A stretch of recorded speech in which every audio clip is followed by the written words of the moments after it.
Hi guys, it's Simon here. I'm sorry I haven't uploaded in a long while. When I went to my dad's and I tried to do the crybaby video, my next door neighbour, who happened to be my Auntie Nita, was playing Hilltop Hoods at the top volume, and I couldn't do the video because if the song went through YouTube it would have been blocked off, and especially Down Under because Hilltop Hoods is an Aussie act, and Australia's where I get most of the views, so don't want to take that chance. And then my space started clogging up, so I got rid of some extra stuff in my library. So I'm going to try and make through this really quickly. This is the second last episode of Series 1 of the Simon K Show, and I'm going to do what I had promised the Melanie Martinez fans I would do in the Aussie group. I'm going to read through The Story of Crybaby by Melanie Martinez, but I'm going to do it in my own kind of witty way. And look at that, I've saved myself a disservice, because instead of bringing it in a book, the people decided, oh, let's just put the story in the linear notes. It's easy to fold out, but it's really, really painful to get back in again. So I've got ages to deal with that. Okay. I'm going to read this, and I'm going to try and make sure... Oh, thank God, it's not gone off the edge. Okay, I'm going to read through this, and I'm going to put in my opinion after each single section. Each part has to do with a song on the album, and I'll let you know which one. Okay, here we go. Saddest girl she has to be, salty tears stream down her cheek, her heart's bigger than her body, her name is Crybaby. So this is obviously Crybaby. Illustration here. I'm looking, but I don't think her heart's bigger than her body. If so, it would be overlapping, and girl, if you don't stop crying, you're gonna drown. So my idea is to pack some goggles and some tissues and an oxygen tank, because you're gonna really need it. Next page. I think I'll do it here, and I'll tuck the chair further in. Okay. And in her picture-perfect home, Mama's drunk while Daddy moans. Her brother always comes home stoned. She watches in her room alone. So, oops, sorry for the noise. I had to drag the CD counter. That's Dollhouse. You could easily explain this away, though. Daddy could be moaning at the grand final day because either his favourite team's losing or probably because his wife's drunk all the VB, and the brother... Actually, there's no reason why the brother should be coming home stoned on grand final day, so there's no excuse for what's happening in this place. But the person that built this place clearly wanted something bad to happen, because look at it. Oh, I'll flip that around. Look at it. Thin floorboards, and you can easily peek down and see and hear what the person in the next room's doing. Like, that is an angst accident waiting to happen. So I would be speaking to the person who designed the house first and foremost. So next step.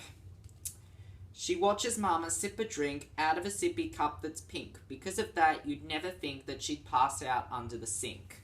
So this is sippy cup. However, for me, I would be concerned if someone passed out right underneath the sink. I'd want to at least nudge them and make sure they were breathing, just to make sure they didn't drink the bleach by accident. But then again, you can't confuse bleach and alcohol or whatever it is. Anyway, it's trying to make it seem more lightish than it should be. You get my gist. I'd be checking to make sure they're okay. Okay, next one. The carnival is where she fell for the first time on the carousel, round and round through the same hell, she never gets under his shell. So this is obviously carousel. Now, they did a crappy job with getting this jerk of a person. I mean, the guy in the carousel video looks really, really good, and you'd easily slip. This guy has jerk written all over him. It's almost like Gaston in Beauty and the Beast. Jerk, jerk, jerk, written all over. I feel sorry for her. She's reaching out in this picture. If she reaches out any further, she's gonna fall off the horse. So I'd be concerned for her safety at this point, and quite clearly from the story so far, I'm the only one that has been. Next up, she cried until she then could see that he wasn't even worthy of all her love and ABCs, so she spelt fuck you in 1, 2, 3. I had to get my tongue around that then. Here's the illustration. This is for Alphabet Boy. There are dolls' heads without any eyes up here, so that's a nice callback to Big Brother 2008 UK. And then there's the ABCs. I'm not sure where 1, 2, 3 comes in here. And she has spelt fuck you on the refrigerator. At this point, I'd be storming into the room and asking Dad to stop sleeping with the slut and start focusing on... Oh. That's what the song calls her. I'm not trying to demean anyone. Ugh. That was a mistake. Sorry. I'd barge in there, tell him to stop sleeping with people and to start helping his daughter because she's quite clearly picking up some of his habits. Or her mother's habits while she's drunk, or her brother's habits while he's stoned. All in all, she has a shitty life. That's just the main purpose of the whole story. Okay, next up. She met a new boy and filled with hope, she said too much and always choked, so she washed her mouth out with soap so that he wouldn't pull the rope. So this is obviously soap, and that is a tongue twister. And here's a little illustration. I want to bring a light to the fact that she's starting to cry again. Girl, the bath is already filled so much. If you fill it anymore, you're going to drown. Like, seriously. A room is big enough, but a bathtub is a really confined space. And look at this. There's a little evil duck. Oh, I may have went out of the camera then, sorry. This is a little evil duck over there swimming close to her. If I was her in that situation, I probably would be crying as well, so I can't really blame her. Next up. They rode their bikes so very slow, she wanted more as they got close, unscrewed his training wheels to grow into a 2-wheel bicycle. So this is training wheels, and the poor boy looks fucking terrified.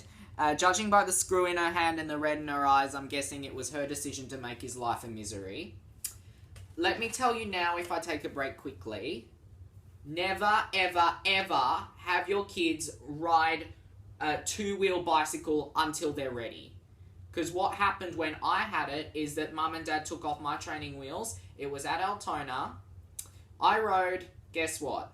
I fell off. Thankfully, it was on the grass. Otherwise, it would have been very, very bad. I probably would have been scraped, and I probably wouldn't be talking to them on the car ride home. So, and ever since then, I have not liked bikes.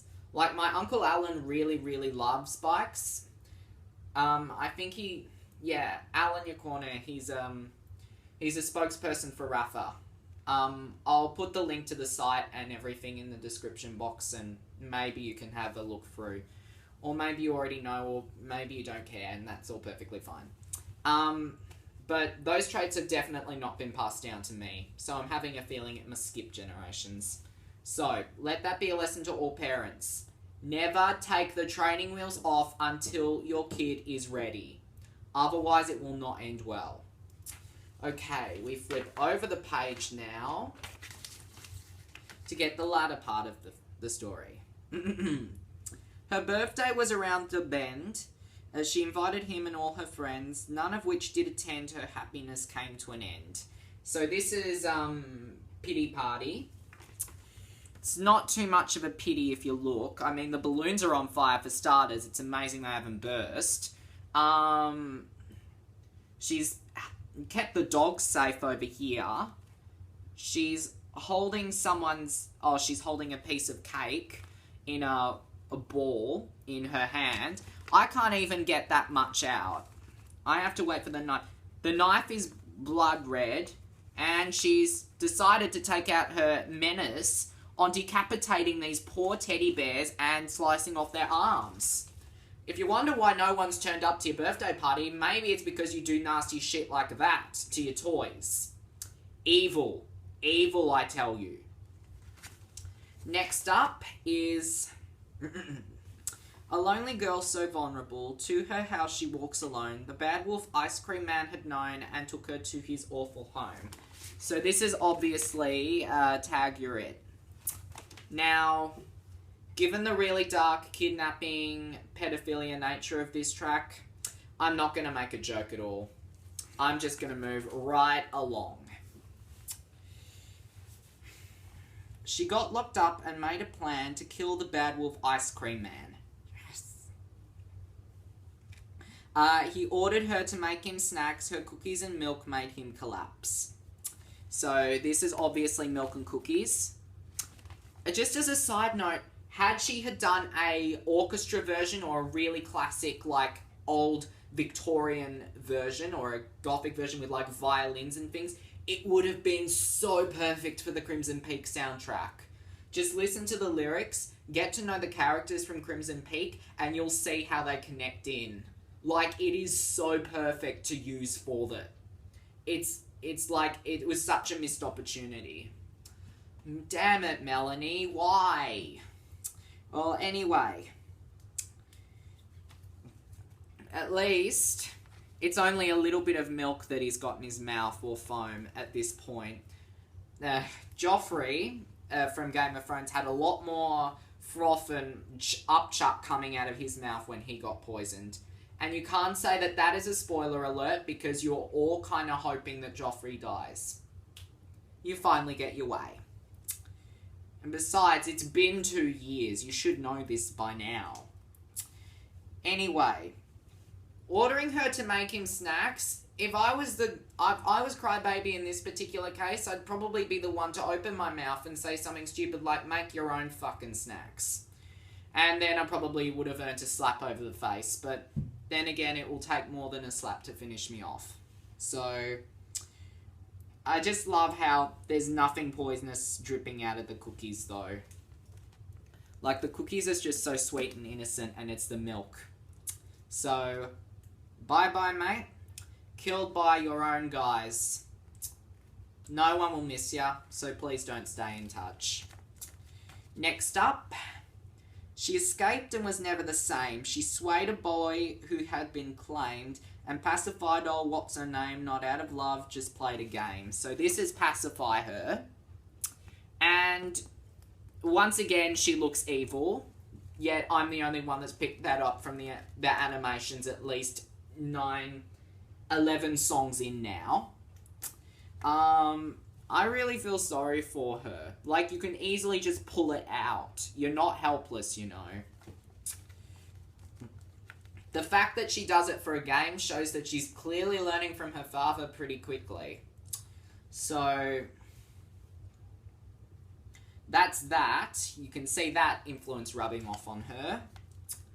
Fathers, take care of your daughters. Do not have sex every single second of every day, and especially not with other women. Your daughters and potentially your sons are picking up on this fact. No one's had any mention of the brother in this particular part. The mother's probably dead, passed out under the sink. She probably vomited and the vomit got caught up. Where's the father gone? The brother could have smoked himself so much his brain cells are just boom, boom, boom. Like, where's the father? Like, pick up your responsibility, mate. You had a child, now deal with the situation yourself, mate. Like, stop thinking with your dick for once. Although then again, that's probably how Crybaby got made, and I'm going to stop here now. I'm just going to move right along to this one.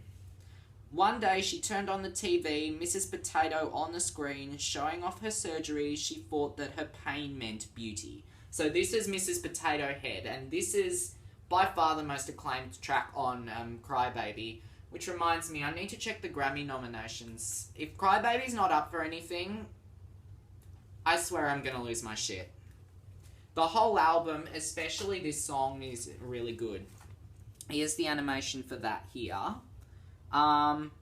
Who takes a bite out of a cake just like that and just watches? If it had been me, I'd just be like, while watching the television. There'd be crumbs all over the place. She has barely touched her milk. Although, if it's the formula stuff, I honestly don't blame her because I didn't like it either. And that right there. That looks like a vintage Cinderella doll. That in no way looks like a potato. Now, I would know because I absolutely love potatoes. I'm absolutely crazy about them. They're my favourite food. So, that is not a potato. That is a plastic something that's getting a needle stuck in its face. And I've had a needle stuck up my gum because I've had to have a filling. And Jesus Christ, those things bloody hurt. Like, I was screaming the whole way through when that needle was going up in. Besides, I hope that that's marker you can wipe off. Otherwise, it's going to be weird having the stuff there, and then you have to go out and there's this big black thing on your face. Like, that would be worse. What's even worse as well, now that I've realised, she's awake during this. Like, knock her out or something if you must do the needle, but yeesh. That's painful. Okay, the last part of the story. Finally, before anyone else gets scarred. Crybaby sat and disagreed. Imperfect, insane, and emotional was she, but she feels safe going to sleep, and there's nobody else she'd rather be. Well, it says there's no one else she'd rather be. I just made up that last part. Here's the picture. It's for Mad Hatter, which is another great song off the album. So quite clearly she's now using the knife, and there's pink blood on there. And now she's carrying a gun. America, if this is a sign, if there was ever a sign that you needed to tie up your gun laws, this would probably be it. And then you've got Donut running just as scared as it was in the extra a gum commercial, a cupcake running terrified, a bloody ice cream that looks like it's just decided it won't even need a cone and it just commits suicide by falling out onto the ground. You've got two bloody ponies, or what they look like dogs. They look like doggy ponies. Literally, running, looking terrified. Or is that a dog or a cat? I'm not sure. Anyway, there's a bloody thing from a Cadbury Roses packet running, along with a lollipop, which looks terrified. The trees are cotton candy, so that's a good thing. And there's a gingerbread man who's just been shot. Presumably by Crybaby, because she's the only one with a gun in her hand. So, here's the most important part of the story. She has not learnt a single fucking thing from the warnings that I've given. She's just going to go out next week and kill the same people after that and the same people after that, and she's going to sit there delirious and crazy with a brother who's probably lost his brain on marijuana, a mother who's probably dead from alcohol consumption, and a father that doesn't even care, just working to get into the next girl at the club's panties. Some life. And we even have the contrast. Her at the start, her at the end. Which I think is really good. The illustrations are by Chloe Terzigny. I got that wrong probably. Someone leave me a proper pronunciation of Tesnigi in the comments, please. I honestly hope this has not happened to Melanie, because if so, it would be horrible. But there's a good chance it hadn't, and this just came out of her crazy, cool mind. But that's why I like her. She strays from the bounds of normal artists. And she was on Team Adam on The Voice, and as Adam Levine's one of my favourite celebrity musicians, that doesn't hurt. Anyway, so that was me with my interpretation of the story of Crybaby by Melanie Martinez. Tomorrow will be the season final of season 1, and then I'm going to break for the next 2 weeks, have Christmas and New Year's, and then first week of January, I'm going to get right back into it and do season 2. And I've got quite a lot up there. There are some stuff that I've really wanted to react to, but I've held off for so long. So getting to season 2 is going to be a relief. So, for now this evening, as the light is dimming in the room, I'm going to sign off. And there's really nothing else to say other than, bye guys, see ya.